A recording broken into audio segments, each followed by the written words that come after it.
শতাব্দী রায়, কনফিডেন্সের কিসের অভাব যখন আপনার গাড়িতে জুতোর বাড়ি পড়ে, অথবা হঠাৎ করে আইপ্যাকের কর্মীদের বেঁধে পেটানোর নিদান তৃণমূল দিচ্ছে? মমতার শিবির, অভিষেকের শিবির, বিরোধীরা বলছেন আমার তো মনে হচ্ছে সব শিবিরেই একই রকম ভয়। কিশলয় অগ্নিবাণে প্রথম প্রশ্ন, প্রথম অগ্নিবাণ। কিশলয় অগ্নিবাণের ডিবেট যেখান থেকে শুরু করব, যে হাই ভোল্টেজ ডিবেট শুরু হবে।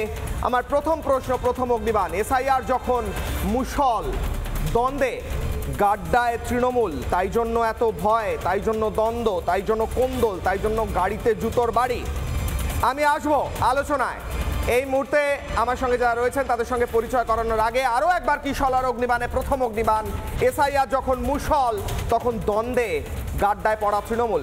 আসবো আমার অতিথিদের কাছে। ডক্টর শারদত্ত মুখার্জি রয়েছেন, বিজেপি মুখপাত্র চিকিৎসক। মণিশঙ্কর চ্যাটার্জি রয়েছেন, তৃণমূলকে সমর্থন করেন আইনজীবী। দেবাশিস ঘোষ রয়েছেন, রাজনৈতিক বিশ্লেষক। স্বপন মণ্ডল থাকছেন, সাধারণ সম্পাদক বিএলও ঐক্যমঞ্চ। ঝন্টু বড়াইক রয়েছেন, অধ্যাপক। ডক্টর শারদত্ত মুখার্জিকে দিয়ে আমি আজকে শুরু করতে চাই। শারদত্ত বাবু, আজকে তৃণমূলের এক কাউন্সিলর বলেছেন যদি না জেতা যায়, যদি ভালো খারাপ ফল না হয়, খারাপ হয়, তাহলে আইপ্যাকের কর্মীদের ধরে ধরে পেটান গাছে বেঁধে। এটা তো তৃণমূলের সংস্কৃতি। কদিন আগে বিহারে ভোট হলো, হেরে যাওয়া, কদিন আগে বিহারে ভোট হলো, একটাও দেখেছেন বিহারে একজন লোকের মৃত্যু হয়েছে? পোস্টপোল ভায়োলেন্স পশ্চিমবঙ্গ ছাড়া সারা ভারতবর্ষে কোথাও নেই। তৃণমূল তো মারবেই। এখন কি জানেন তো, আইপ্যাকের নাম বদলে গেছে। এখন আইপ্যাকের প্রশান্ত কিশোর নতুন নাম রেখেছে তার দল, আইপ্যাক আপ। বেঙ্গল থেকে আর মনে হয় আইপ্যাকের জায়গা নেই। কেন? প্রশান্ত কিশোরের মতো বোদ্ধা রাজনৈতিক বিশ্লেষক তিনিও বুঝতে পেরেছেন পশ্চিমবঙ্গে কিন্তু তৃণমূলের আর জায়গা নেই। পায়ের তলা থেকে সরে যাচ্ছে তাদের মাটি। আইপ্যাকও তাই প্যাক আপ করে চলে গেছে এই দুর্নীতির প্যাকেজের তৃণমূলের সঙ্গে। আর তার মনে হয় নাতা নেই। এদের একটাই কাজ, নীতি একটাই। তৃণমূল কংগ্রেসের একটাই নীতি, তার নাম দুর্নীতি। তৃণমূল কংগ্রেসের কোনো ধর্ম নেই, আছে খালি অধর্ম। তৃণমূল কংগ্রেসের কোনো জাত নেই, এদের আছে খালি বজ্জাতি। তাই 2026-এর নির্বাচনে অগত্যার গতি ওই আইপ্যাকও প্যাক আপ করে বেরিয়ে যাচ্ছে। তাই তৃণমূল কর্মীদের জানাই, 26-এর নির্বাচনে অগত্যার গতি আইপ্যাক আপনাদের সামনে নেই, সঙ্গে নেই। আপনাদের গতি খালি একটাই, সেটা দুর্গতি।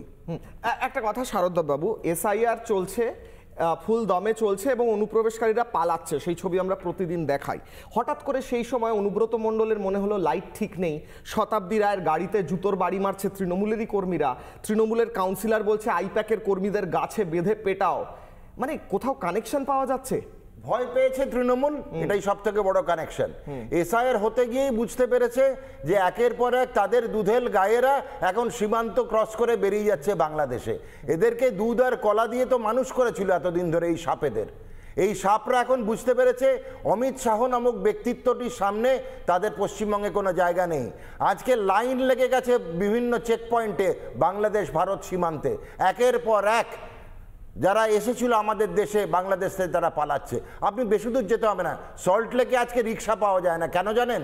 সিটি সেন্টারের অধিকতর যেসব রিক্সা চালকরা ছিল, যারা ছিল রোহিঙ্গা। আমরা বহুবার বলেছি, এমনকি আমাদের জেলা সভাপতি, এই রাজ্য সভাপতি শ্রমিক ভট্টাচার্য বলেছিলেন যে পশ্চিমবঙ্গের সল্টলেকে কিন্তু রোহিঙ্গাদের আবাস রয়েছে। আজকে রিক্সা পাওয়া যাচ্ছে না কেন? রোহিঙ্গা রিক্সা চালকরা আজকে এখান থেকে পালিয়েছে সল্টলেক। বেশ, নানা ধরনের কন্টেন্ট দেখার জন্য লাইক করুন, শেয়ার করুন আমাদের ফেসবুক পেজ, সাবস্ক্রাইব করুন আমাদের ইউটিউব চ্যানেল। পাশাপাশি অন্যান্য ব্রেকিং নিউজের জন্য অবশ্যই চোখ রাখুন রিপাবলিক বাংলায়।